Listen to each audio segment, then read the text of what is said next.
This is Rachel Dworkin from the Chemung County Historical Society. I'm here at the Newfield Fire Hall for the Finger Lakes Fin Association meeting on September 16th, 2018, and I am here interviewing Paige. Richard Koski. All right, thank you. All right, so I understand there is a certain division in the community, red versus white. Can you tell me a little bit about that? I don't know that much about it, but I remember my folks talking about the reds and the whites. My parents had a chicken farm. They sold eggs for market, and they sold them to the cooperative, and we'd buy feed back that we couldn't raise ourselves back for our chickens. And I remember a lot of controversy about that. People saying that it was like a communist thing or something. So which cooperative was that? The one in Spencer Co-op. Okay. And we all I remember had shares. Everybody had shares. I think I sold mine before it crashed. It's no longer there. Even the building's gone. But that was the lifeblood of us. There was a lot of people involved in it. All the people that are in this room here, but they don't. They were not familiar with it. And what was the time frame for that? Probably my folks bought their farm in 1932, and I believe it started then. After a few years or whatever, and they quit maybe 64 or something because the big egg companies, agricultural chicken farms took over. The market was no longer there, so they had to go out to work. Okay. Wait.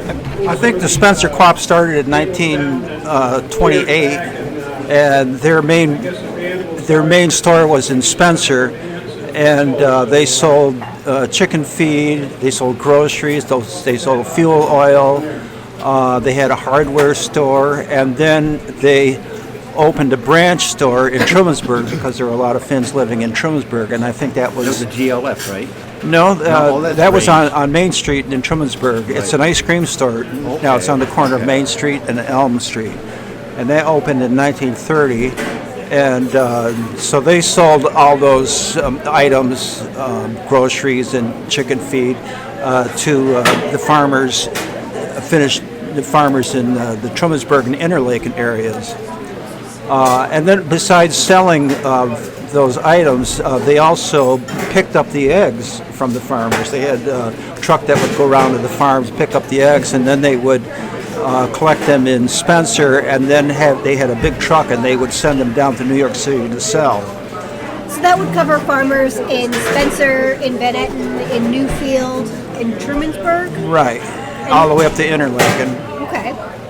So was there a substantial community that partook in that? Say that again? So how many people do you think roundabout were involved in that? Oh, it's hard to say. Hundreds.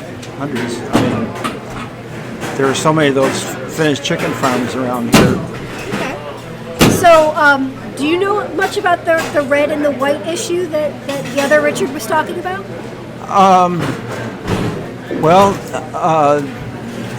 There was the Finnish Hall in Van Etten, and that had some leftist leanings, communist or socialist.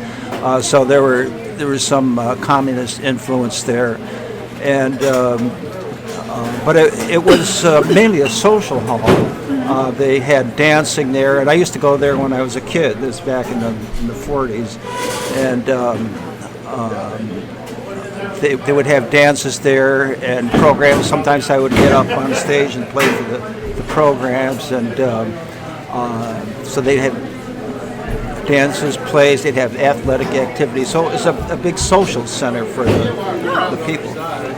So did you live in Van Etten? No, I was born in Spencer, and then my parents bought a chicken farm out near Trumansburg, so that's where I grew up. Oh, okay. But my grandparents, the Sykonens, they moved to Chemung County in North Van Etten on Langford Creek Road. They bought a farm there in 1919. Mm-hmm. And there were some Finns that didn't go to the hall because they were more affiliated with the church, and they didn't want to have anything to do with the hall or the politics involved. Okay. So they were more well, we call them church Finns. They're church Finns or hall Finns. And so one wouldn't have much to do with the other. But they would still get along. A lot of times they would help each other with farm work, things like that. Okay. But they just didn't agree about politics and religion. So people who hung out at the hall wouldn't necessarily be going to church, or was it like that they wouldn't be doing like extra churchy activities? They wouldn't go to church. Like my grandparents up in North Finnetten, they only lived about a half mile from the church up there, the Lutheran church, but they never went to the church. Ah. But they would go to the hall down in Finnetten. But there were church Finns that lived up there, and they never went to the hall in Finnetten. But a lot of times their kids would go to the hall. They would sneak out, the teenagers, they would sneak out and go to the hall because they had good dances there, and they could meet girls or boys down there. So it was cooler to go to the hall than to go to church. Well, I would think so. I would think so. I thought you said you didn't know anything about this stuff. So were you a hall Finn or a church Finn? I was a hall Finn. My father was a great dancer. He loved the square dancing and stuff like that. I got it. Okay. I never went to church. I went to church once. I wasn't really raised with any kind of religious affiliation.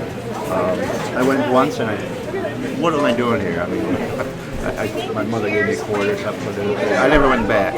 Not that I don't have no problem with it or church people, but I just wasn't raised to be religious at all. I'm still not. Just wasn't your jam. No, wasn't my idea.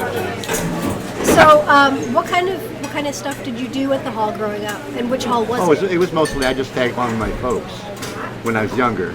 They always Saturday night they always get take their baths and change their clothes and go to the whatever hall, or it might be somebody's garage or something, and they do dances and square dances and round dances and do-si-do their butts off, and so I just tag along. After they passed, I didn't really keep up because there's really no Finn. There's no except for this organization. Nobody really says we're Finnish or we're all Americans now. We're so Americanized. So when do you think that started to happen? That fading sense of being a Finn. Probably in the mid '60s or so. Because another point about it is that most Finns. Well, my parents never graduated high school. Mm-hmm. They went to work or worked on the farm or whatever. And that was a time when people felt that you had to go to college to better yourself because, like I said, I didn't say this, but the chicken market was folding. Big companies were taking it over. It wasn't profitable anymore, so people had to go out to work, and like Cornell and IC or whatever, Morris Chain even, NCR, which is an old company. I don't know if you've heard of it. National Cash Register. Oh, no, I hadn't. And that used to be up across the Finger College.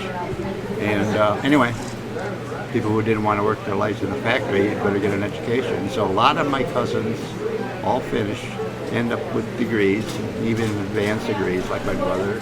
And they that was sort of like dissolved. They forgot about the Finnish heritage because they weren't intermingling anymore. They were just off doing their own thing. Ah, okay. I noticed that most of the people here, with the exception of those two twins and a couple of, like her boyfriend or whatever, they're all just older folks. So it's not really a thing for the younger generation. That's true. Yeah. And we intermarried. Like I said, my folks were both were Finnish descent, and a lot of my aunts and uncles were also both Finnish, so there was more of a community, a Finnish community, especially Newfield and Spencer, like where Richard grew up. So, and I think there was a lot it's a lot easier to marry one of your own kind, rather than trying to branch off into another ethnic group or whatever, Irish or German or whatever. A lot easier. Plus, you could share a lot of the same cultural ideas. Did you speak Finnish in the home growing up, or not really? No. Well, actually, I probably knew more when I was a kid than I do now because my grandparents were alive. Both my parents spoke Finnish. My mother could read, write, and speak Finnish. And my grandparents, of course, spoke it. So I was picking it up all the time. But then my grandparents died and my parents died, so I only remember a few cuss words. That's about it anymore. Well, that's the important stuff. Right. Yeah. So is there anything you'd like to add about growing up Finnish, or? I don't know if I could say it. I grew up Finnish. I mean, just a farm boy out there, and I got on the bus like the other kids.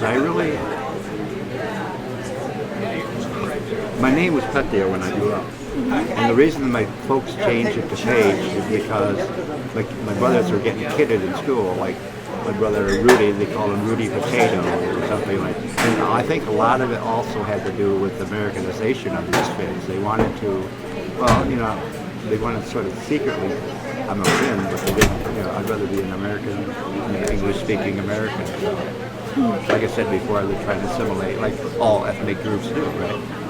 They try to assimilate into their best situation. So. Okay. Okay. Well, I think they're about to get started with the music, but thank you very much welcome. for chatting with me.